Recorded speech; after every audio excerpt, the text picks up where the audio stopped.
After 5 heart attacks, former Vice President Dick Cheney received a heart transplant. Recent advances in heart care and technology made it possible for the former vice president to receive the heart transplant. At 71 years old, he's older than the average candidate. And on top of that, he waited 20 months for a heart.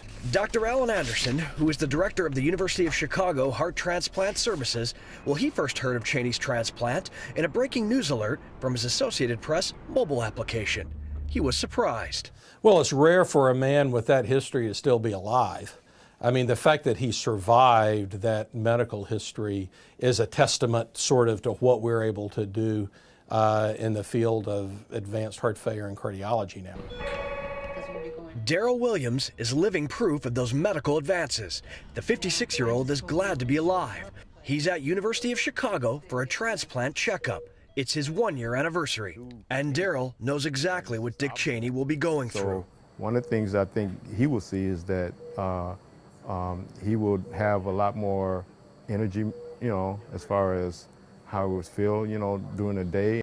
Except Daryl's situation is more complex. You see, he also got a new liver and kidney, known as a triple transplant. The reason? He has sarcoidosis, in which inflamed cells attack organs. His road to recovery was more intense than Dick Cheney's may ever be. But as Daryl points out, there was a lot of living to do. We were on vacation actually this past summer, and I actually was playing basketball, walking my dog, playing with the grandkids, all those things, It's a shot at a new life, actually.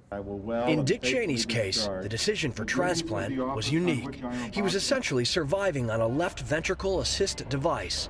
The question is, how risky was it to decide on transplant? Honestly, we don't know the answer to that question.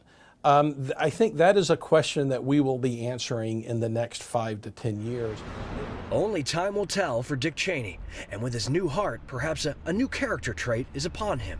For Daryl Williams, that is no joke. And when a nurse asked him if anything felt different or not like himself after his transplant, he answered, it is one thing that I think about. There's this laugh that I have now that I never had before. I don't know where it comes from, I mean, I laugh, my normal laugh, but then this other piece comes out that I can't identify from anybody. And so she said, yeah, we've had people say things like that before, Well. Perhaps a little Cheney cheer lies ahead for the former vice president. Robert Ray, Associated Press, Chicago.